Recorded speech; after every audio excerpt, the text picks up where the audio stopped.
Praise the Lord. நாள் 32 தியான பகுதி யாத்திராகமம் 13ஆம் அதிகாரம் மற்றும் 14ஆம் அதிகாரம். 13ஆம் அதிகாரத்தை வாசிப்போமானால் அதில் கர்த்தர் மோசேயை நோக்கி, முதலாவது பிறந்த ஆண் பிள்ளைகளும் முதலாவது பிறக்கிற எல்லா மந்தையினுடைய தலையின்றுகளும் கர்த்தருக்கு சொந்தமானதாம். எனவே அவைகள் கர்த்தருக்குரியவைகளாக இருக்க வேண்டும் என்பதாக கர்த்தர் சொன்னார். இது நிமித்தமாகவே இன்று அளவும் தேவ ஜனங்கள் தங்களுக்கு பிறக்கிற முதல் குழந்தையை தேவனுக்கு பிரதிஷ்டை செய்து அவளை ஊழியத்திற்கு அர்ப்பணிக்கிறார்கள். அப்பொழுது மோசே ஜனங்களை நோக்கி, எங்கள் அடிமைத்தன வீடாக எகிப்திலிருந்து புறப்பட்டு வந்த இந்த நாளை நினையுங்கள். கர்த்தர் பலத்த கையினால் உங்களை அவ்விடத்திலிருந்து புறப்பட பண்ணினார். ஆகையால் நீங்கள் புளித்த அப்பம் புசிக்க வேண்டாம் என்பதாக சொல்லுகிறார். அதாவது எகிப்து என்பது அடிமைத்தனத்தையும், புளித்த அப்பம் என்பது பழைய சுபாவங்களையும் குறிக்கிறது. எகிப்திலிருந்து விடுதலை ஆனவர்கள் இனி புளித்த அப்பம் புசிக்க கூடாது என்று சொன்னதை போல மற்றொரு ஜனங்களாகிய நாம் விடுதலையாகி வந்திருக்கிறோம். எனவே நாம் மீண்டும் பழைய வாழ்க்கைக்குள்ளாக, பழைய சுபாவங்களுக்குள்ளாக ஒரு நாளும் திரும்பி விடாதபடிக்கு விடுதலையாக்கப்பட்ட வந்த நாம் எல்லா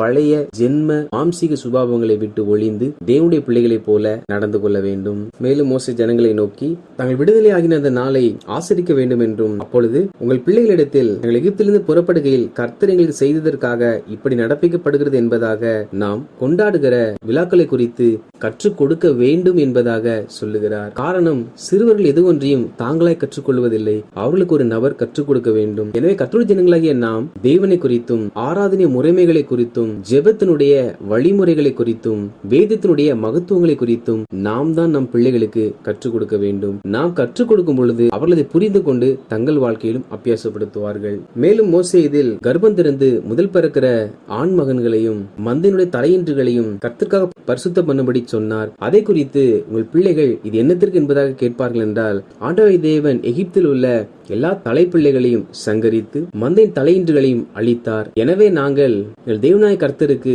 எங்கள் மந்தையின் தலையின்றுகளை பலியாக கொடுத்து எங்கள் பிள்ளைகளை கர்த்தருக்கு பணியுடை செய்யும்படி அர்ப்பணிக்கிறோம் என்பதாக சொல்ல வேண்டும் என்று சொல்லுகிறார். அப்படி என்றால் பிள்ளைகள் இருதயத்திற்குள்ளாக சில கேள்விகள், சில சந்தேகங்கள் காணப்படலாம். அவைகளை அவர்கள் நம்மிடத்தில் கேட்கும் பொழுது நாம் அவர்களுக்கு இருக்கக்கூடிய வேதாகமத்தினுடைய சந்தேகங்களை தெளிவுபடுத்துகிறவர்களாக காணப்பட வேண்டும். நாம் அவர்கள் கற்றுக் கொடுக்கிறது மாத்திரமல்லாமல் அவர்கள் எதிலெல்லாம் சந்தேகிக்கிறார்களோ அதெல்லாம் நாம் அவர்களுக்கு தெளிவுபடுத்தி காண்பிக்கும் பொழுது அவர்களது தெளிவாய் புரிந்து கொண்டு அவர்களும் தங்கள் வாழ்க்கையில் அதை அபியாசப்படுத்துவார்கள். பார்வோன் ஜனங்களை போகவிட்ட பிற்பாடு ஜனங்கள் யுத்தத்தை கண்டால் மனமடிந்து எகிப்துக்கு திரும்பால் என்று சொல்லி பெலிஸ்தரின் தேச வழியாய் போவது சமீபமானாலும் தேவன் அவர்களை அந்த வழியை நடத்தாமல் சிவந்த சமுத்திரத்தின் வனாந்திர வழியாய் ஜனங்களை சுற்றி போக பண்ணினார். அதாவது இஸ்ரவேல் ஜனங்கள் எகிப்தில் அடிமைகளாய் இருந்தார்கள். அவர்களுக்கு யுத்தம் என்பதும் சண்டை என்பதும் பழக்கம் இல்லாத ஒரு காரியமாய் இருந்தது.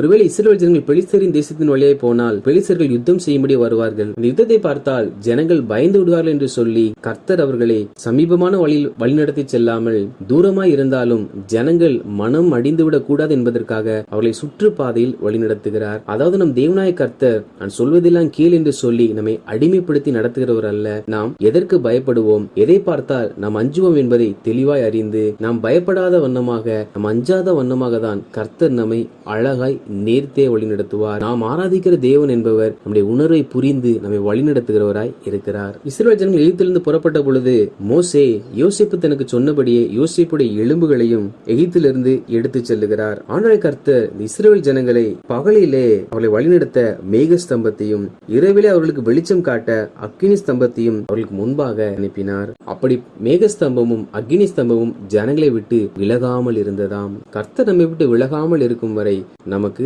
எப்பொழுதும் பாதுகாவல் உண்டாயிருக்கும். அப்படி இஸ்ரவேல் ஜனங்கள் எகிப்திலிருந்து புறப்பட்டு சுக்கோத்துக்கு வந்து சுக்கோத்திலிருந்து புறப்பட்டு ஏத்தாமிலே பாளையம் இறங்கினார்கள். 14ஆம் அதிகாரத்தை வாசிப்போமானால் அதில் ஆண்டவராகிய தேவன் மோசேயை நோக்கி, நீ திரும்பி ஈரோத் பள்ளத்தாக்கிலே பாளையம் இறங்கு என்பதாக இஸ்ரவேல் ஜனங்களுக்கு சொல்லும்படி சொல்லுகிறார். கர்த்தர் பார்வோனுடைய இருதயத்தை கடினப்படுத்துகிறார். தங்கள் கீழ் அடிமையா இருந்த ஜனங்கள் தங்களை விட்டு போய்விட்டார்களே என்ற ஆதங்கம் பார்வோனுக்குள்ளாக வர ஆரம்பித்தது. எனவே பார்வோன் தன்னுடைய ரதத்தையும் தன் ஜனங்களையும் யாவரையும் அழைத்துக் கொண்டு இஸ்ரவேல் ஜனங்களுக்கு விரோதமாய் பின்தொடர்ந்து வருகிறான்.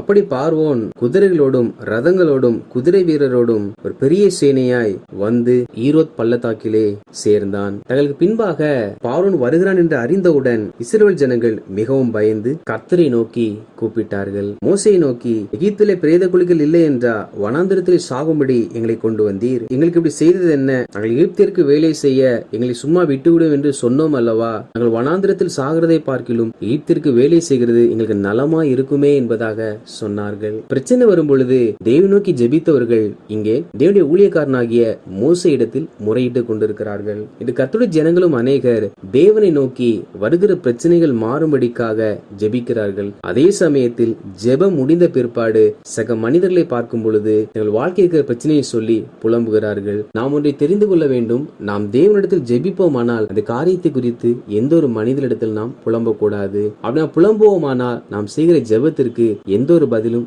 தேவனிடத்திலிருந்து வருவதில்லை. நாம் தேவனிடத்தில் ஜெபித்து தேவனதை தருவார் என்று விசுவாசிப்போமானால் நாம் புலம்பாமல் இருக்க வேண்டும். நாம் அப்படி ஜெபித்த காரியங்களை குறித்து புலம்பாமல் இருப்போமானால் நிச்சயமாக கர்த்தர் அந்த ஜெபத்திற்கு பதில் தருகிறவராய் இருக்கிறார். அப்பொழுது மோசே தேவனிடத்தில் போய் முறையிடுகிறார். அப்பொழுது கர்த்தர் மோசேயை நோக்கி மோசேயுடைய கையில் இருந்த கோலை ஓங்கி சமுத்திரத்தின் மேல் நீட்டும்படி சொல்லுகிறார். அந்த சமயத்தில் இஸ்ரவேலுக்கு முன்பாக சென்ற கர்த்தருடைய தூதனானவர் விலகி இஸ்ரவேல் ஜனங்களுக்கு பின்னாக வந்தாராம். மேகஸ்தம்பம் முன்னிருந்து விலகி ஜனங்களுக்கு பின்பாக வந்து நின்றது.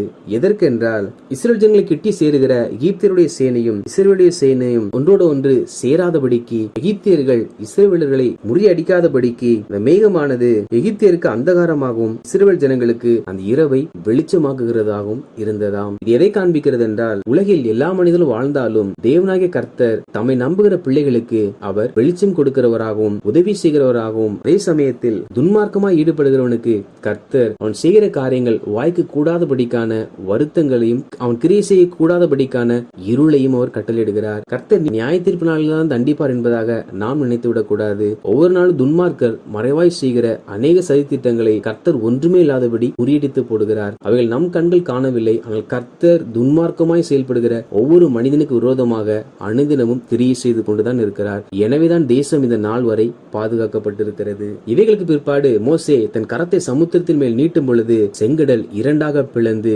இஸ்ரவேல் ஜனங்கள் இந்த சமுத்திரத்தின் நடுவாக வெட்டாந்தரையிலே நடந்தார்கள். அப்படி இஸ்ரவேல் ஜனங்கள் எல்லாரும் சமுத்திரத்தின் நடுவாக கடந்து அக்கறைப்பட்டார்கள். அப்படி இந்த ஜனங்கள் அக்கறைப்படும் வரைக்கும் அந்த மேகமானது எகிப்தியர் இஸ்ரவேல் ஜனங்களை தொடாதபடிக்கு இஸ்ரவேல் ஜனங்களை பாதுகாத்தது. அதனுடைய வாழ்க்கையில் ஒரு புதிய வாசல் உண்டாகும் வரைக்கும் நமக்கு விரோதமாய் எழும்புகிற மனிதர்கள் நம்மோடு கூட தான் இருப்பார்கள். ஆனாலும் தேவன் ஒரு நாளும் அவர்கள் நம்மை மேற்கொள்ள இடம் கொடுக்க மாட்டார். நம்மோடு யுத்தம் பண்ணினாலும் அவர்கள் நம்மை ஜெயிக்காதபடிக்கு நம்மள ஆளுகையை செலுத்த முடியாதபடிக்கு கர்த்தர் நம்மை பாதுகாக்கிற தேவனாய் இருக்கிறார். இஸ்ரவேல் ஜனங்கள் எல்லாரும் சமுத்திரத்தை கடந்த பிற்பாடு கர்த்தர் மறுபடியும் மோசே இடத்தில் உன் கோலை சமுத்திரத்துக்கு நேராக நீட்டு என்பதாக சொன்னார். மோசே நீட்டின பொழுது பார்வோனையும் பார்வோனுடைய சேனையையும் அந்த சமுத்திரமானது முற்றிலுமாய் மூடி போட்டது. சமூகங்களை வாசிக்கும் போது அநேகர் இது பொய்யான சம்பவம் என்பதாக சொல்லுவார்கள். ஆனால் அகழ்வாராய்ச்சியாளர்கள் சமுத்திரத்தின் நடுவே ஆராய்ச்சி செய்த பொழுது அங்கே ரதங்களுடைய சக்கரங்களும் குதிரைகளுடைய எலும்புக்கூடுகளும் கிடைக்கப்பட்டிருக்கின்றன.